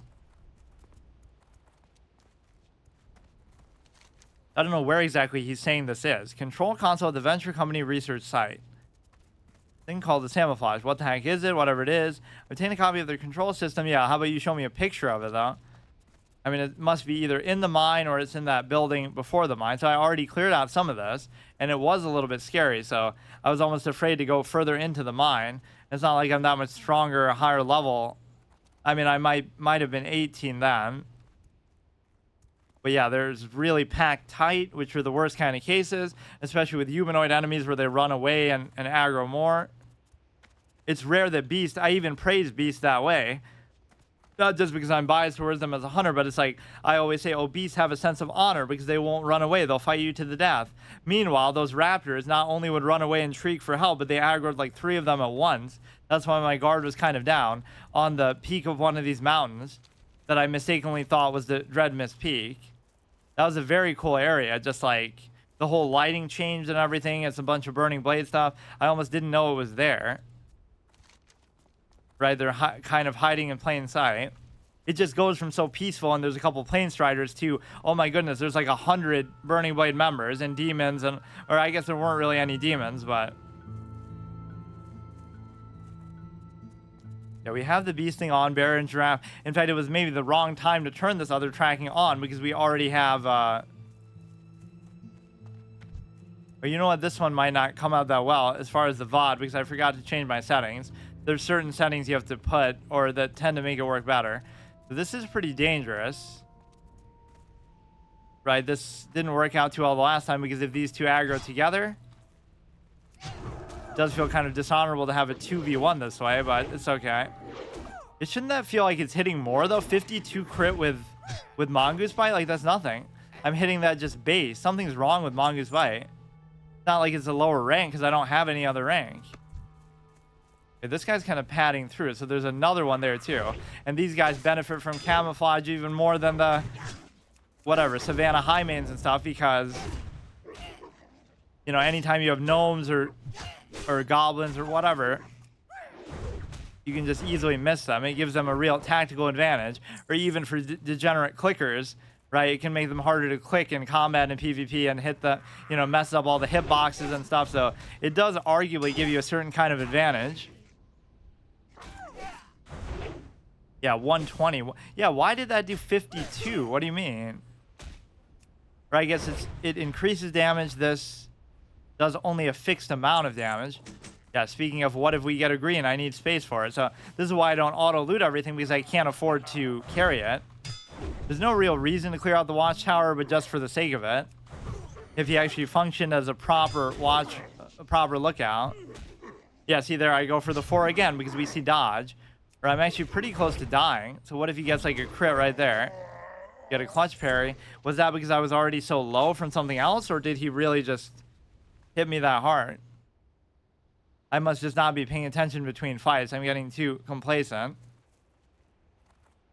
Yeah, I like the variety of races that it lets you fight here, just to show, like, you know, you'll end up fighting orcs who are members of the Burning Blade or whatever. And then the humans fight other humans just who are part of Venture Co. and stuff. There's like they're mutual enemies and our shared hatred towards them, even if we don't agree as far as factions. Okay, wool cloth is kind of important, which we haven't gotten too much of overall. This is very dangerous, and I shouldn't be doing it. I'm purposely letting my health get low just so that you're able to... Yeah, that does a very disappointing amount of damage, Mongoose Bite. There's going to be at least one dude up here who's not much of a lookout. Imagine if he worked properly and just everything aggroes to you, like I was saying that here actually last time. Like, can't the enemies see that I'm killing their buddies? They should all just come after me. But this guy should be like a special named NPC or something. At least he has nowhere to run to. I'm letting myself get way too low, though. Mainly because I don't want to wait, like, minutes between fights, and then, you know, he'll do some special ability at the end that kills me. But I don't want to wait minutes between fights, because then we'll get respawns before we get anywhere. Freshly baked bread. Or even as I'm complaining about it, I should just use that. Because that's what you always have to be prepared for, right? Expect the unexpected. Just, what if a rare spawn happens? Or what if we get... a respawn, or what if we get a couple crits in a row on us? There's so many things that can go wrong, so you always want to have that little bit of cushion. The only CC we have is going to be from our bomb. But yeah, we should use that, especially when it's level 18. 112 crit. So Raptor Strike is really carrying us as far as damage. It's not doing very much as far as Mongoose Bite. Sometimes it feels like she's one-handing the axe, like when she goes to do that. Okay, flask of oil, you would think that'd be very valuable, being an engineer. But some of this stuff I'll just eat and drink. Like, I'll just eat this. Who cares? It's very handy, actually, that they do that, because I assume the camouflage is in here, or it could be in the mine itself. Box of assorted parts. As aggro range is pretty good. Now we're fighting stuff actually at our level, which is not something I typically like to do, because that's still arguably cutting it too close. Oh yeah, this server's time is way off compared to mine. I just kind of found this one by random because it seemed like the deadest of them all. Oh, here we go. Now we need all this as a... We need all this as an engineer. Yeah, let's not hold on to that. Don't worry about it. I even said, like, oh, I'll only pick up greens or stuff that's really valuable. I'm not even allowed to craft here, so I wouldn't be able to make more bandages. Okay, so I only have one more space, and a lot of this stuff I can't really consume. I might just use, like, the scroll or something, though. Yeah, I almost have this sense of honor where I want to fight through every single thing, but it's also kind of safer where you might be in a case where, you know, you won't accidentally aggro something, or... there's just less contingencies because you know the way behind you is cleared out. That's always a big pet peeve of mine. It just takes too long. And I hear my pet is actually tanking, which is surprising. Not really, though, because it's meant to hold aggro anyway, but I didn't teach it that. Oh, my God. Now, there's something I'm going to have to get rid of. And I don't know what it's going to be.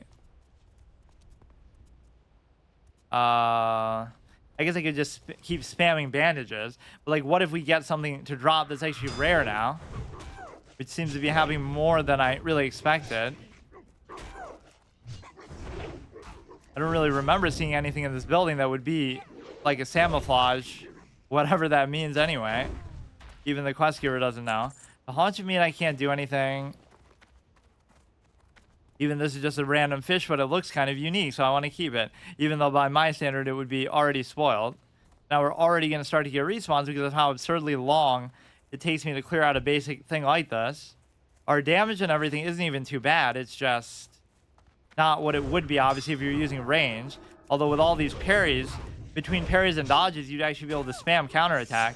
So does counterattack add it to your attack? Deals 40 damage and immobilizes for 5 seconds. We would be stun locking them, but they'll get diminishing returns or whatever too.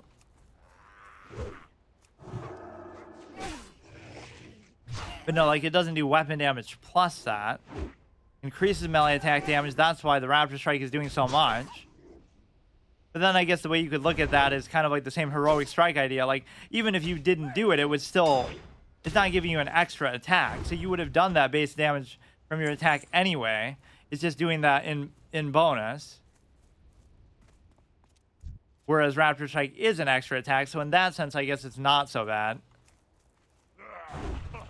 Right, so you'll have your base hit, then you'll have a Raptor Strike, then you'll do Mongoose Bite and counterattack while you're still doing another Raptor Strike. So it's just basically replacing your auto attack.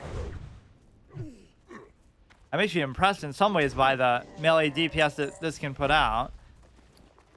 I should just keep spamming these because I just need to clear up space. I'll have only the wool bandages left, which is fine. Basically, the only thing I could theoretically need wool for would be like... Would just be like... Now, he'll pull aggro on that without me even having to stick him on there, or without him even attacking that. And the reason why is just because he's able to use his little shout. His ferocious roar is going to generate a certain amount of aggro nonetheless. This is always dangerous. Yeah, I see he wasn't even attacking it the whole time. Run Wailing Caverns on such a dead server. Imagine that. Pretty dangerous, and rather than Raptor Strike, I should just try to wing clip. That one actually made it seem like it was overpowered as soon as you see the tooltip for his dodge, too. So go ahead, spam these. Can't do that yet. This is kind of the lazy way when you don't care about food or you don't want to worry about it. Just keep spamming bandages because it's just faster and you can do it so often you almost don't even notice. Like, it makes... This run has sort of made me appreciate the racial more because I end up having to use it like every single fight, but it's actually okay if you use it every fight because it's so easy to do that. Right, because of how long the fights sometimes take. We've been able to use Raptors or Mongoose Bite every single time it's been up. Or now I'm starting to go ooh more because I have to keep using Hunter's Mark to make my pet attack, which is... That was my intended role, I guess, kind of from the beginning, but I kind of forgot about it. And again, I don't want him to tank, but unless we get some crazy crit, he tends to automatically. Grabs for her Poison Dagger. What is that? Didn't actually put a debuff on me, so it's fine. But like, these kind of spots can be the worst if you step into a room and aggro like 3 things. But this is still nothing, so that wasn't for any of these quests. So either he'll send me back here again, or that'll be for like a class quest of some kind. Let's see, who else is out here? I've kind of dilly-dallied too much, so I'm gonna have to find my way out the same way. Or maybe the camouflage is in the mine too, which he's not super clear about it. Both of the quests made clear that you're not going to the sludge fen because he keeps saying like southwest of the sludge fen. It feels like these guys are critting me a lot. And what is like my armor mitigation is only 12%, which is fair. Some of it is even cloth just because they're greens and stuff. There's still 2 goblins here. Yeah, maybe I'm being too thorough with killing each of these, but I'm just trying to grind. I'm farming experience. Sometimes even wing clicking them is bad, especially wing clipping them is bad because your pet might tank them and then they'll keep them in place.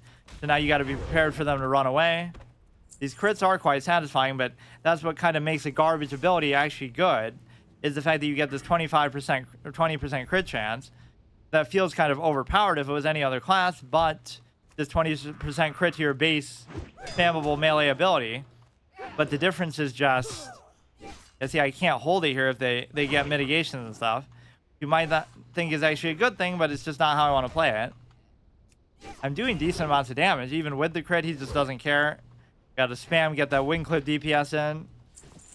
I was almost thinking that would be a bigger factor here because of how spammable it is, but if you ever need that little bit of extra damage, it's there for you. My dodge chance keeps fluctuating a little bit, 15%. It's going to end up just keep going down because... But then you'll get a better version of that actually gives you more. It's going to keep going down because it expects you to have higher agility values as you go up, but obviously this character is going to be very weak when it comes to stuff like that. We were killing these relatively comfortably, but as soon as we stepped in there, I was like, we don't really need to be doing this now, and that was just like last episode, so I guess it's not going to be that different now. At least we exhaust our rested experience, which I would turn it off altogether even, because this is meant to be a long playthrough anyway, but somehow wish we still had the ice-cold milk. The pet either leveled up or it got increased loyalty to us. No, best friend might be the best it can go. So he's 19, I'm 19, obviously, and we only really use the training points at some kind of major juncture, maybe when I'm learning spells or at least when we're in town. There is some kind of pad that comes through here, but I don't need to worry about it. Just, we know at least that we're safe in this general vicinity out here, because even though we're going to get respawns pretty soon, we're not going to be able to... Okay, this guy's going to kind of wreck me, so it's kind of good that we're not... Or wait. That couldn't be a respawn. There's no way. Because we didn't go that far. I should actually kill that guy. Just in principle. See how I like to clear the area out like it's actually a proper thing. I don't know, just like 100% completion of this run. We have plenty of wool bandages. I doubt I'll need more than that. Let's waste even more time and cause even more stuff to respawn. I wouldn't be surprised if those ones... Wait, what?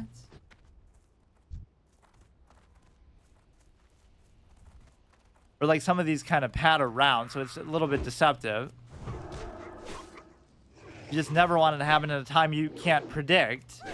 Oh wow, they actually are just respawning, so I shouldn't even worry about it. I mean, the pet is going to tank some of this. I mean, I might just have to turn off his abilities if that's going to be the way it is. I mainly don't want him to tank at all, but that makes it kind of harsh where I'm constantly low on health. Because all our DPS is going to come from mitigation, like counterattack and mongoose bite and stuff. So it even makes sense that you're meant to tank. A true hunter tanks for their pet, or a true hunter doesn't hide behind their pet, it hides behind them. Kind of a good RP quote. I should even turn it the other way so you get to hit him in the back. It's just so interesting, some of these specs that they try to come up with, like you are almost able to be a tank in dungeons, which I'm sure some try-hard people even did, if your gear is good enough. But the problem is you won't really be able to hold aggro. Like Raptor Strike should say that too, like generates a high amount of aggro. Or maybe this says it. Cannot be blocked, dodged, or parried. You don't want to let him go too far. If we get a mitigation chain, it could be very problematic. Yeah, the damage that does is actually super underwhelming, I must say. Let's just go ahead and spam the bandages. I really don't care, because what else am I going to use them for? Aside from maybe selling them for money, which I don't care too much about. Orber's here. Now, if two of these aggro once were in trouble, which they did, we'll let that guy tank him. It only feels fair when it's a 2v2 match. Imagine if you could stand them over the fire and kill them like that. But he should be able to handle that for the most part, but I'm having a little bit of trouble. Or did we get a third one now? I hear goblins like bombs. So now the big thing here is this is why the respawns come into play. Because you can't really outfight this, so you just have to let it go. You really can't do it. There's two left. You have to be able to run away from this. Uh-oh.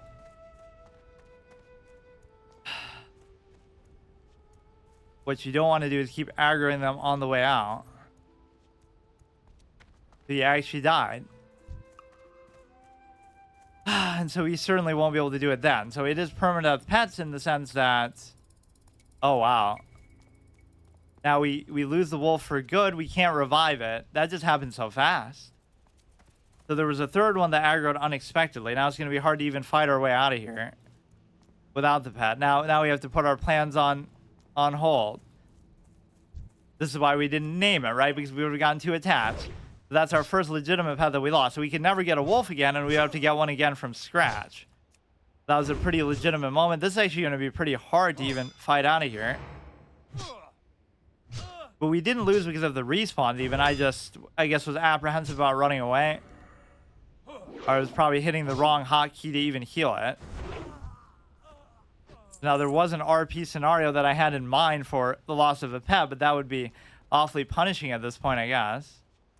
This puts me at major, major risk to even try to fight my way out of here. I almost can barely take these one at a time because this area is actually pretty hard. Even though these quests are green. Like, I played that generally right. I'm just surprised how much damage he was taking. Or even now, I will have the potion up, which I'm going to need to deal with like a single level 17. You can maybe escape by like climbing down the hill, but that maybe doesn't feel right. But like, look how close this is going to come. But I'm so spoiled and used to having the pet, I guess. I'll use like the weaker potion, let's say. Or maybe I don't have to, so in my stinginess, I could get in trouble and get crit like that myself. You could easily sort of escape like this. Not like there's any rule against that. That almost makes it too easy, though. Or now you'll deserve to fall off at some angle and take fall damage. Yeah, that was a very traumatic moment, and we can never get him back. Or not only that, but we can never get him... You didn't even give him a proper burial or anything because it's so chaotic there. We can never get another wolf of any kind, whether that be the hinterlands or otherwise. And we're not going to want to get a pet right away either because it just feels like, you know, you're very traumatized by that event. So my RP scenario was supposed to be like, now we become an alcoholic and we have to constantly we have to be drunk like the whole time because we're so torn up over the loss of our pet. So that'll be a financial burden, and it'll also be... Wait, why does this look different now? Everything looks different now that the pet's dead. Wait, why was that here when... What about the pet would have changed that? I don't even know. Yeah, we might have to become an alcoholic in RP to actually deal with that loss. And I don't know at what point that would end, but that'll be a financial burden, which I can barely afford. And that'll also be like a gameplay difficulty because you will be... I don't know if I can even afford it, though. That's the thing.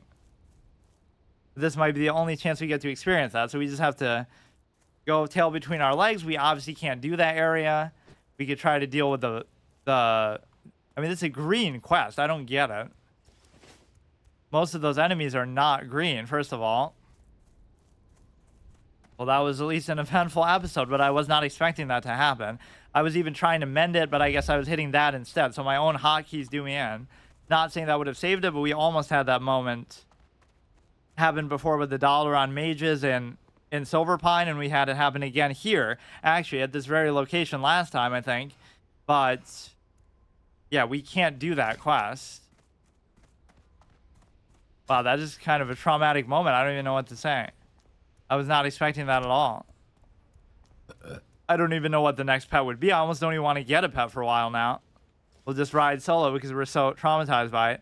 So until something else catches our eye and we really feel like we're over that, we have to... Yeah, like, how would I set a real restriction for that? Let's see. Ratchet should have some kind of alcoholic beverages, right? But they're going to be too expensive, so that should be the burden that we have. We have to be drunk all the time. So again, it makes the thing blurry. It's a good justification, though. That's one of my favorite things I've come up with here. You have to be drunk all the time after the loss of a pet. And then it's going to put a burden on your wallet. It's going to put a burden on your gameplay and make that more difficult. And that's the price you pay.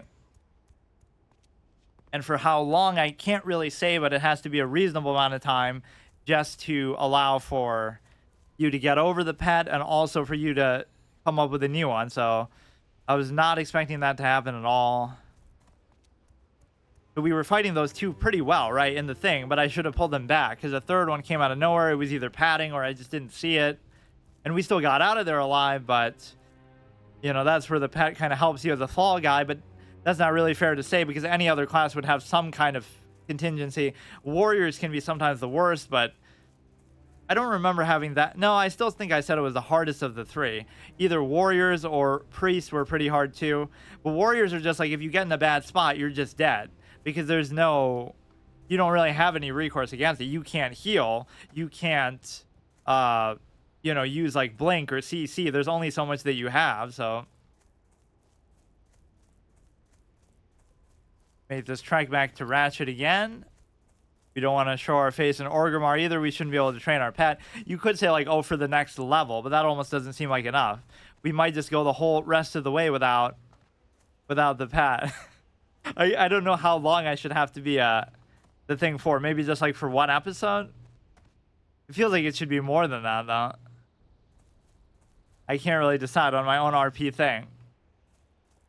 But see, I had that hanging. I said that at like level 6 before I even had a pet. Just like, oh, in case a pet dies. Not only, obviously, the rule is we can't get another one and he's gone for good. But I should have even given him a proper send-off, but I was so scared. Just trying to get out of there. So that's unlike a true hunter in both senses. The fact that I let him die and the fact that I don't give him proper burial. Damn, that was pretty rough. You can still have like a major loss of a character without dying yourself, right? Like the old storytelling trope. You have characters written in just so there can be the grief of loss in a story where you know the main character isn't going to die because then the whole thing would be over. But it's just not planned at all. Dynamic storytelling.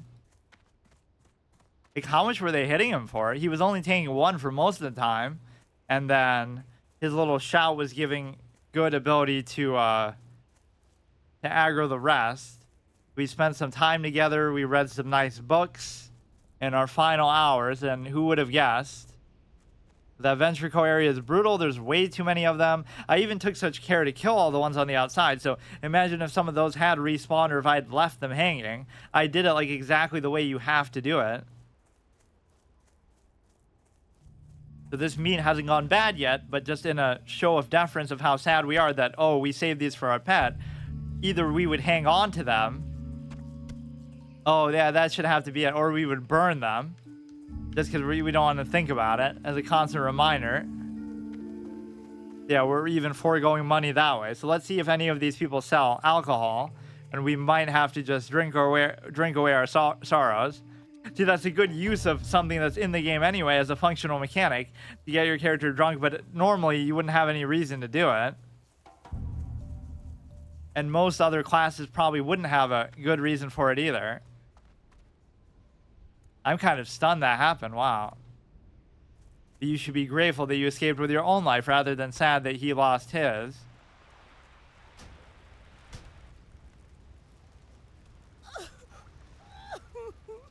We put his favorite meal to rest, more so than him. That's the closest thing to a burial we'll really have for him. This is us taking our little quiet moment that nobody else would understand. Like, what is this random troll doing? Why are they wasting all that meat? As orcs starve in the burrows in Orgrimmar and stuff in the... What's that place? Part of it called? The Cleft of Shadow or whatever. So what else can I do? I can sell some of this stuff. Why does it feel like I lost a bag? Yeah, see, everything looks different to me now. That what would have changed? Why wasn't like one of them appearing here? What about the pet would have caused this to expand? I got what you need. What can we sell? We can't even sell those. Some of this stuff will end up going in the bank. We could make more bandages, which are going to be actually very necessary now. Some of this stuff seems like it'd be useful for engineering purposes, but I don't know because, yeah, like even that's good, but he's got to be the weapon vendor to do that. Or I could use that actually, right? I actually forget. You can use two-handed swords at least. I don't know if you can use one-handers. So I'm going to have to hang on to all this. Or yeah, that's a two-hand. Too many like ifs that I might use this, I might use that. What I should do is actually do away with the linen because I have a certain amount in my bank. So if I weaponsmith, I have a deal for you. I don't know whether I'm going to use those or not. Certainly not anytime soon. I'm going to make all the wool bandages and then I'll sell the excess and then I'll make all the linen bandages and I'll do that too. Keep it real. So let's just do this.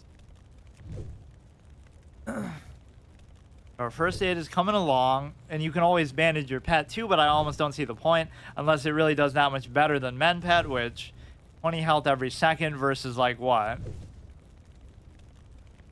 161 over 7, which would be almost the same, right?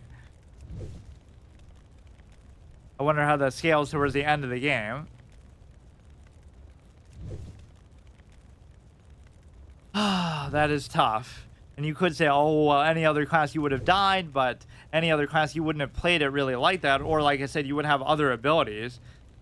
A mage would be able to Frost Nova and Blink or something. You wouldn't have Blink yet, but... yeah, most of this I just do to sell, because I don't need... like, 20 should be more than enough. Or, like, really, I can just wait till I'm actually in a situation where I need to do this. Like, I could just spam them, but I think 20 should be good. Or it depends how many humanoids I'm really fighting. I could do some engineering work, too, but...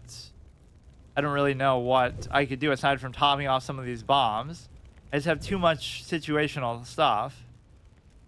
Now, at least we don't have to worry about getting meat for it, but that's not really something I had much of an issue with.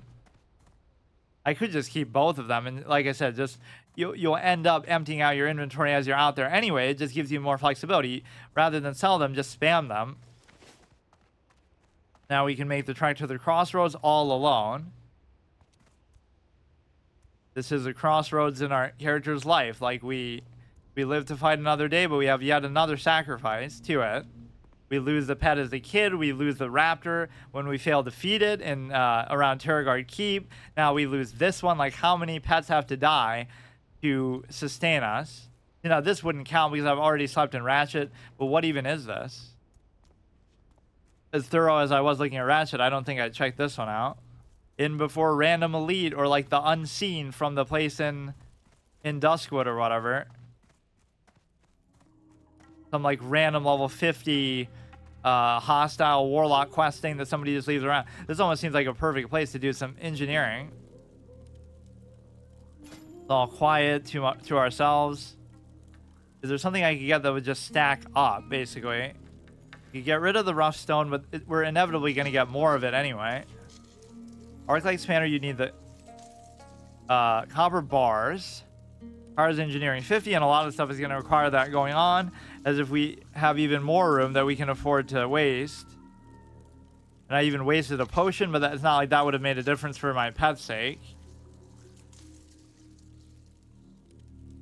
Let's make the copper bars, and then I almost don't even want to worry about ore and stuff, because I just don't have the means to use it. But I guess what I could do is I could just save it for,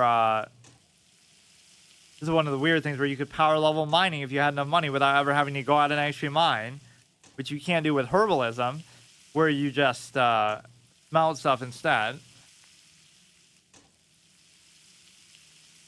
Or there might be little windows where it's like, whatever you're allowed to craft at that point of your engineering level or your mining level, you won't be able to gain levels from the thing you have currently. You have to first mine some stuff, get to the next threshold, then you can do it. So there'll still be some in-between stuff if you try to cheat it. I shouldn't even have that recipe learned, really. Okay, so that's a big one. Crafted light shot, don't really care. This, you would just need linen cloth, so it's a good way to just sort of empty out parts of your inventory, but there's nothing else that I really want either. Handful of copper bolts would at least stack. Flask of oil, you know, you might question oddball stuff like that, but then I don't know whether I'm going to end up using it or not for something. But yeah, this would be like a fitting thing. Like, we're mourning the pet by the graveyard. We feel almost like we don't deserve to go here anymore. Like, we contemplate this, but then we turn to the drink instead. Let's actually see if this innkeeper has some. The goblins do seem like they like their liquor, or at least they like to exploit the other races by selling it to them, and then doing business deals with them just after, when they're in a more suggestible and not as sharp state of mind. So we may never find out what the camouflage is. Or I should try to do this booty bait. Yeah, just remind me of it. Too. I'm not trying to talk to you. potential customer. Does he actually have it? No, he doesn't. Morning Glory Dew. Hurry back. Huh. Like, obviously, there's going to be somebody who has it in Orgrimmar, but I don't really know. I'm going to have to make a point to do that for the sake of the RP, which would make sense to even start with it now. And at least liquor doesn't go bad, so we won't have to worry about the spoilers thing. But it's almost like our character wouldn't mind, even if it did. Who here would sell something like general supplies, trade supplies? Yeah, what do you want?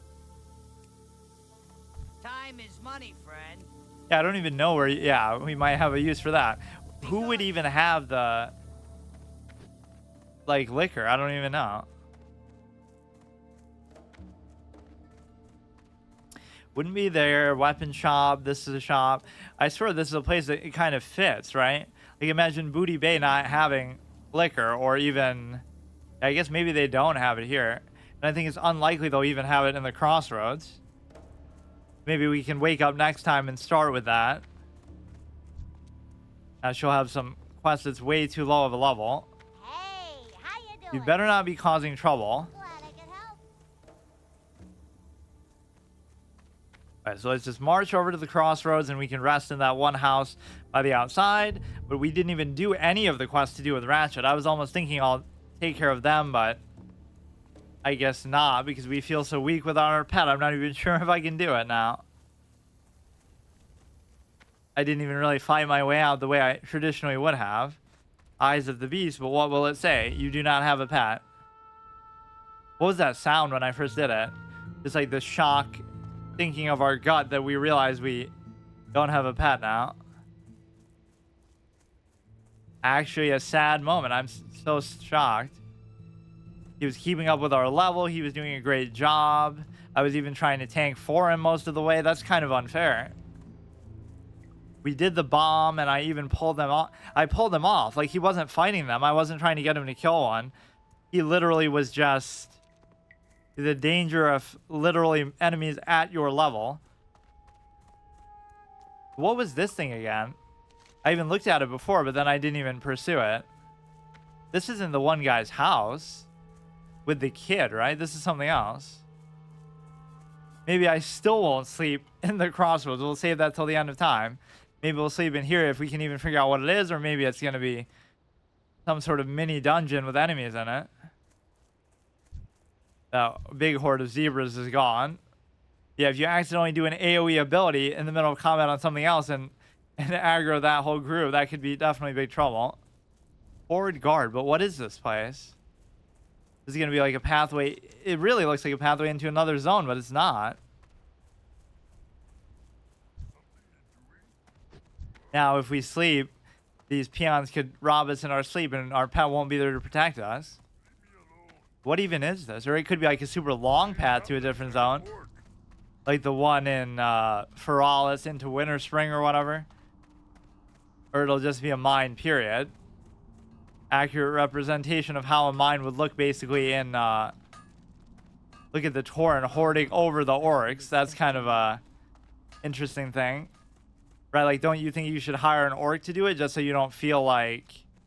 I don't know, there'd be some saltiness about that. They're really milking these laborers. Everybody's an orc but the guards. What brings you here? But a level 40 is like a god to them. That makes it look kind of cruel, like you're just making sure they do their labor Well met. without complaint. Okay, so that... really not a very fitting place to rest. Feel like, what does a place like that exist for if not just RP reasons? I don't think there's ever a quest that would send you there, or I probably would go there as an alliance player and just kill them, because I would just do that. Kill random NPCs and get dishonorable kills even. So where have we rested so far in the Barrens? We rested in the Farwatch Post, then we rested along the river, which was at least far enough to be considered its own thing. Then we rested in Ratchet. And so now I'm resting in the Crossroads, so I'm going to run out of spots to actually go, especially when you consider... This almost shouldn't count because there's another one there, but that's the one I was kind of thinking of. It might be far enough, actually. This is like before the Crossroads, and that's like, there's one that's like in the Crossroads, or maybe it's the same one.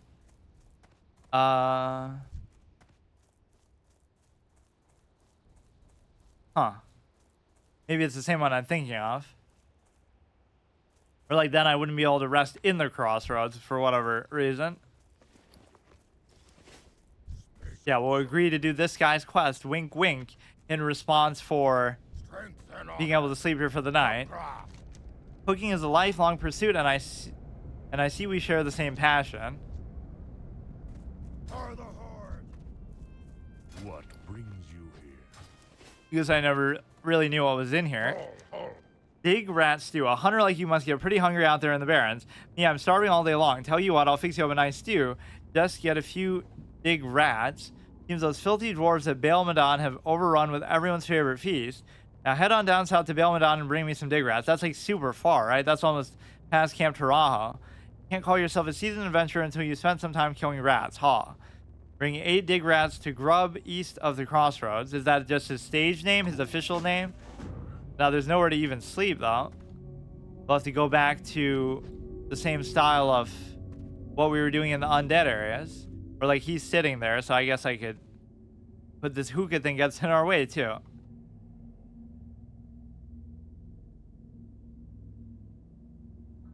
Doesn't exactly work.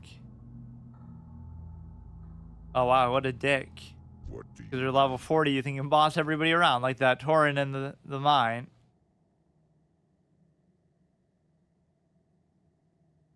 Guess that kind of works, so we have to sleep on a bench next to an angry dick of a guard. And we have to lament the loss of our pet. Maybe this is some sort of symbolism. We have a knife hanging over our head. This is like what we feel about our pet. We're trying to look away from it, get over it, and not think about it. But it's like right there hanging over our head, literally. The best stories tell themselves. I totally wouldn't have lost it on purpose just to make something interesting happen because it was already interesting enough on its own. But I didn't get anything done then. And now I'm kind of scared to try to do that. Like, I'll wait till I'm level 50 before I do the stupid camouflage thing. Or is that and Miner's Fortune both? See you tomorrow.